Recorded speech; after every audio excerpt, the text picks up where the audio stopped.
Well, we're going to try this again. It just cut me off at 3 minutes and 45 seconds saying that I was out of room. So we're going to try this again.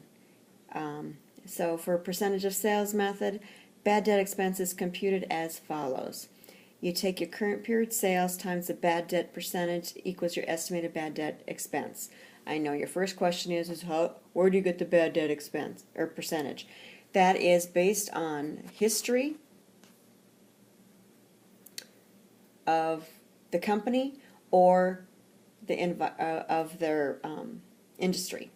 It's not just a random number, it's based on something. It's based on the history of the company and what they have always gotten as bad debts, or it's based on the industry and what they expect to have lost.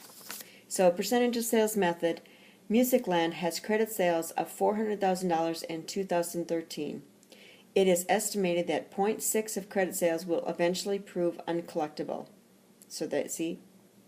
Let's look at recording bad debt expense for 2013. So Musicland's accountant computes estimated bad debt expense of $2,400. So it's 400,000 times 0.6 equal to 2,400. So that is how you establish your estimated bad debt. So you're going to debit your bad debt expense for the 2,400 and credit your allowance for doubtful accounts for the 2,400.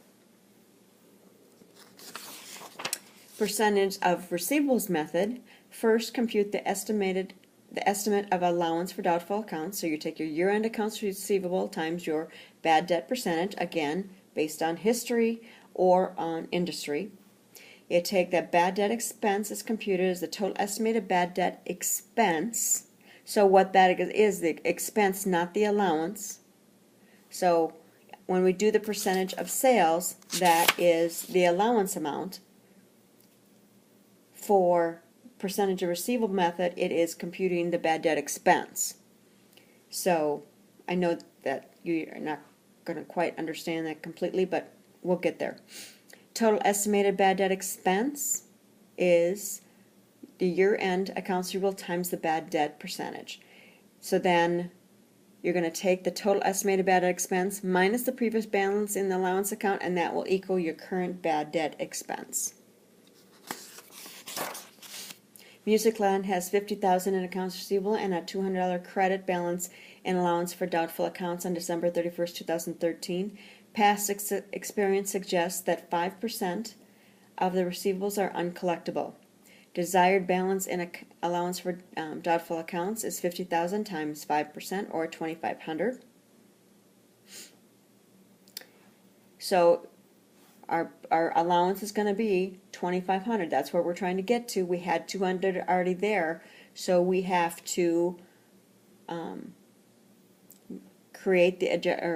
figure out the adjustment. So the difference between $200 and $2,500 would be the $2,300.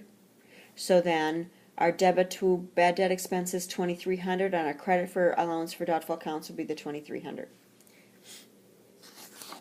So it'll get up to a total of $2,500. Aging of accounts receivable method. Classify each receivable by how long it is past due. Each age group is multiplied by the estimated bad debt percentage. Estimated total bad debts for each group are totaled. This is the method that I see the most when I have used the allowance method, which typically they don't use. They use a direct write-off because of being allowed for tax purposes. And we usually have a note in the financials saying why.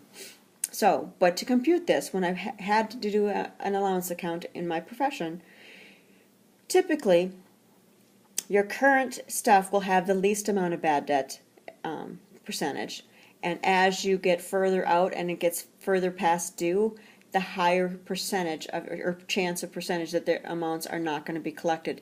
That's why when you go over 90 days, it says 40% of the accounts receivable that are over 90 days are going to be bad debts. So you're going to multiply each amount. So when you do your aging of how much each company owes by time, current, 30 days, 60 days, 90 days, and then over 90 days, then you're going to apply each percentage by that amount, and you come up with the total. So in this case, it's $2,270. Music Land has an unadjusted credit balance of $200 in the allowance account. We estimate the proper balance is to be $2270. So you're going to compute what your adjustment is. So it's $2070. And again, you're going to debit your bad debt expense and credit your allowance for doubtful accounts. So, in summary of the methods for bad debt estimating, for one is the income statement focus, which is your percentage of sales. It's emphasis on matching sales times rate equal bad debt expense.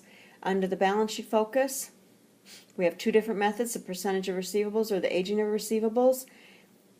Accounts receivable times rate equals allowance for the total allowance for doubtful accounts, and there the emphasis is on realizable value.